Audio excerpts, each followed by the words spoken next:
Good morning. As you can see, I have the Negotiable Instruments Act 1881 in Bare Act in my hand, and it's a bare reading from section 138 till the end. That is almost section 148. So these are around 10 sections which I'm going to read for my benefit, for everyone's benefit who want to file a case under the Negotiable Instrument Act. So I'm gonna start here. So this is chapter 18 of Negotiable Instruments Act 1881. This is relating to of penalties in case of dishonor of certain checks for insufficiency of funds in the account. Section 138 says dishonor of check for insufficiency etc. of funds in the account.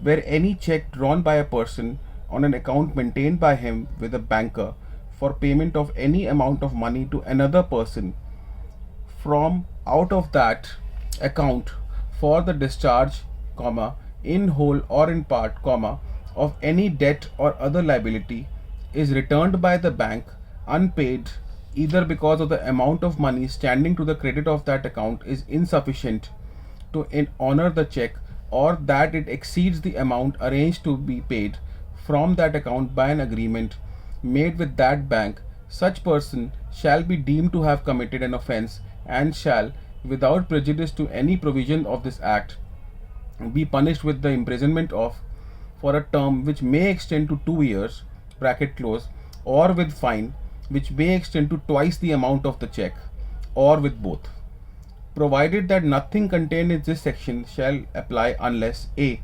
the check has been presented to the bank within a period of 6 months omitted, now it's 3 months, from the date on which it is drawn on, or within the period of its validity, whichever is earlier.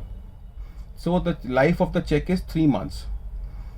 B. The payee or the holder in due course of the check, as the case may be, makes a demand for the payment of the said amount of money by giving a notice in writing to the drawer of the check within 30 days. So you have to give the notice of the bounce check within 30 days of the receipt of information by him from the bank regarding the return of the check as unpaid. And C. The drawer of such check fails to make the payment of the said amount of money to the payee, or as the case may be, to the holder in due course of the check within 15 days of the receipt of this said notice. Now coming to section 139, presumption in favor of holder. It shall be presumed, unless the contrary is proved, that the holder of a check received the check of the nature referred to in section 138 for the discharge, in whole or in part, of any debt or other liability. Now coming to section 40, it says defense which may not be allowed in any prosecution under section 138. It shall not be a defense in a prosecution for an offence under section 138 that the drawer had no reason to believe when he issued the check that the check may be dishonored, or presentment for the reasons stated in that section. Now coming to section 141, offences by companies. If the person committing an offence under section 138 is a company, every person who, at the time of the offence was committed, was in charge of, and was responsible to the company for the conduct of the business of the company, as well as the company, shall be deemed to be guilty of the offence and shall be liable to be proceeded against and punished accordingly, provided that nothing contained in this subsection shall render any person liable to punishment if he proves that the offence was committed without his knowledge, or that he had exercised all due diligence to prevent the commission of such offence. Bracket start. Provided further that where a person is nominated as a director of a company by virtue of his holding any office or employment in the central government or state government, or a financial corporation owned or controlled by central government or the state government, as the case may be, he shall not be liable for the prosecution under this chapter. Subclause 2. Notwithstanding anything contained in subsection 1, where any offence under this act has been committed by a company, and it is proved that the offence has been committed with the consent or connivance, or is attributable to any neglect on the part of any director, manager, secretary, or other officer of the company, such director, manager, secretary, or other officer shall be deemed to be guilty of that offence and shall be liable to be proceeded against and punished accordingly. There is an explanation. For the purpose of this section, company means anybody, corporate, and includes a firm or other association of individuals. B. Director in relation to a firm means a partner in the firm. Now coming to section 142 of Negotiable Instruments Act 1881. Notwithstanding anything contained in the code of in the CRPC, A. No court shall take cognizance of any offence punishable under section 138 except upon a complaint, in writing, made by the payee or, as the case may be, the holder in due course of the check. B. Such complaint is made within 1 month of the date on which the cause of action arises under clause C of the proviso to section 138. Bracket start. Provided that the cognizance of a complaint may be taken by the court after the prescribed period if the complainant satisfies the court that he had sufficient cause for not making a complaint within such period. C. No court inferior to that of a metropolitan magistrate or a judicial magistrate of the first class shall try any offence punishable under section 138. Now subsection 2. The offence under section 138 shall be inquired into and tried only by a court within whose local jurisdiction, this is very important, subclause A, if the check is delivered for the collection through an account, the branch of the bank where the payee or holder in due course as the case may be maintains the account is situated, or B, if the check is presented for payment by the payee or holder in due course otherwise through an account, the branch of the drawee bank where the drawer maintains the account is situated. Now coming to section 142 subclause 142A, validation for transfer of pending cases. Notwithstanding anything contained in the CRPC or any judgment, decree, order or direction of any court, all cases transferred to the court having jurisdiction under subsection 2 of section 142 as amended by Negotiable Instrument Act Ordinance 2015, Ordinance 6 of 2015, shall be deemed to have been transferred under this act as if that subsection had been in force at all material times. This is retrospective effect. Now 2.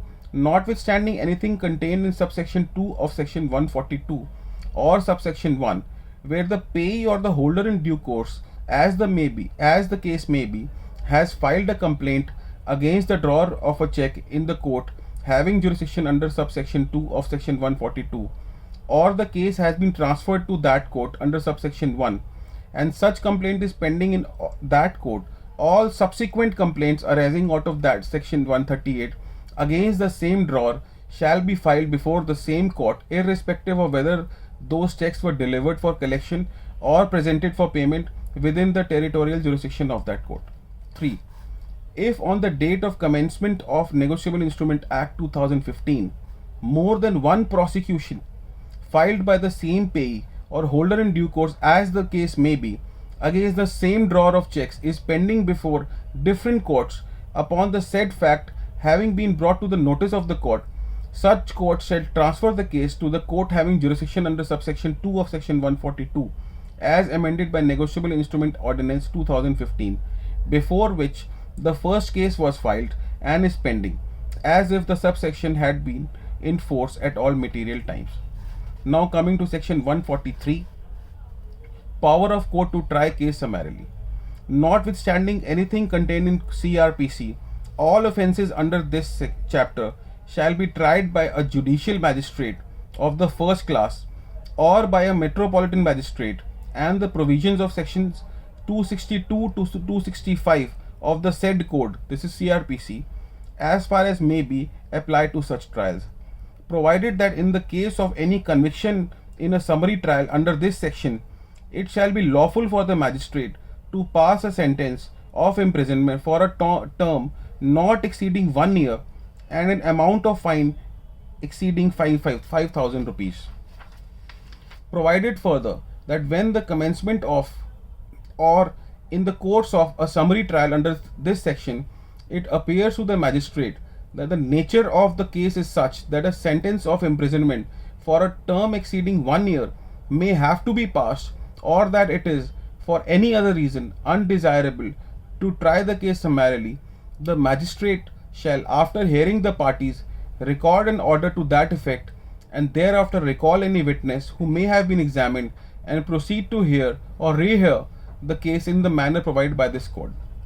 The trial of a case under this section shall, so far as practicable, consistently with the interest of justice, be continued from day to day until its conclusion, unless the court finds the adjournment of the trial beyond the following day to be necessary for reasons to be recorded in writing. Every trial under this section shall be conducted as expeditiously as possible, and an endeavour shall be made to conclude the trial within 6 months from the date of filing of the complaint. Now coming to section 143A, power to direct interim compensation.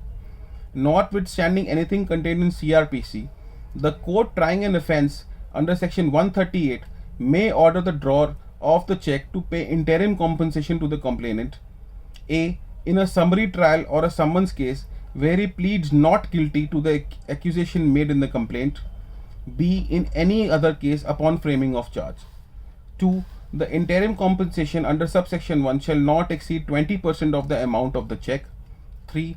The interim compensation shall be paid within 60 days from the date of the order under subsection 1, or within such further period not exceeding 30 days as the case may be, directed by the court on sufficient cause being shown by the drawer of the cheque. 4. If the drawer of the cheque is acquitted, the court shall direct the complainant to repay to the drawer the amount of interim compensation with interest at the bank rate as published by Reserve Bank of India, prevalent at the beginning of the relevant financial year, within 60 days from the date of the order, or within such further period not exceeding 30 days as may be directed by the court on sufficient cause being shown by the complainant. 5. The interim compensation payable under this section may be recovered as if it were a fine under section 421 of CRPC. 6. The amount of fine imposed under section 138 or the amount of compensation awarded under section 357 of CRPC shall be reduced by the amount paid or recovered as interim compensation under this section. Now coming to section 144, mode of service of summons. Notwithstanding anything contained in the CRPC, and for the purposes of this chapter, a magistrate issuing a summons to an accused or a witness may direct a copy of summons to be served at the place where such accused or witness ordinarily resides or carries on business or personally works for gain by speed post or by such courier services as are approved by Court of Session, where an acknowledgement purporting to be signed by the accused or the witness or an endorsement purported to be made by any person authorized by the Postal Department or the courier services that the accused or the witness refused to take delivery of summons has been received, the court issuing the summons may declare that the summons has been duly served. Now section 145, evidence on affidavit. Notwithstanding anything contained in CRPC, the evidence of the complainant may be given by him on affidavit and may, subject to all just exceptions, be read in evidence in any inquiry, trial or other proceedings under this code. The court may, if it thinks fit, and shall, on application of the prosecution or the accused, summon and examine any person giving evidence on affidavit as to the facts contained therein. So section 145(2) is also very important.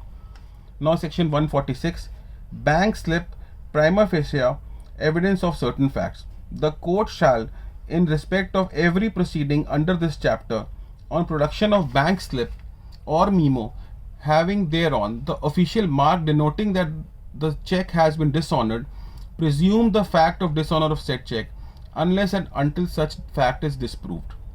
Now coming to section 147, offences to be compoundable. Notwithstanding anything contained in CRPC, every offence punishable under this act shall be compoundable. Now coming to the last section, that is section 148, power of appellate court to order payment pending appeal against a conviction. Number 1, notwithstanding anything contained in the CRPC, in an appeal by the drawer against conviction under section 138, the appellate court may order the appellant to deposit such sum which shall be minimum of 20% of the fine or compensation awarded by the trial court, provided that the amount payable under this subsection shall be in addition to any interim compensation paid by the appellant under section 143A.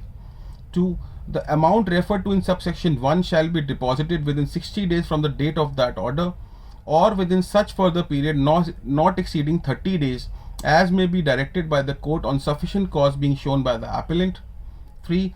The appellate court may direct the release of the amount deposited by the appellant to the complainant at any time during the pendency of the appeal.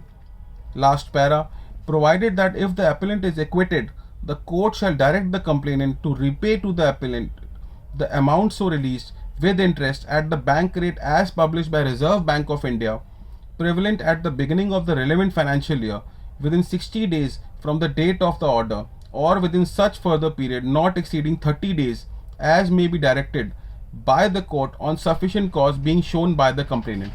So this is my bare reading of Negotiable Instrument Act 1881 from section 138 to section 148. I hope there is some clarity. You guys can hear this, watch this video, and you can like and subscribe my channel. And if there is any scope of improvement, you can let me know. I can improve my channel, and this is for my help and for my subscribers' help.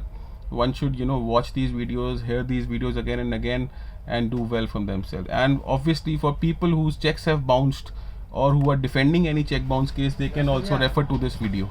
Thank you.